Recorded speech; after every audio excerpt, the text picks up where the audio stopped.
Og þetta fiðrildarunni sem þakinn skordýrum allt sumarið á meðan hann blómstrar.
Hann mjög hár.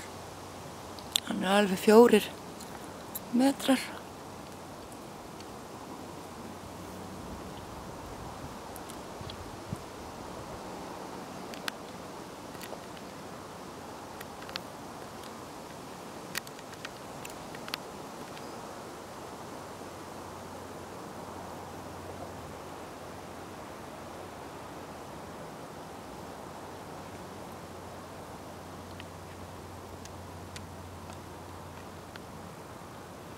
Sem sagt, gulblómstrandi fiðrildarunni.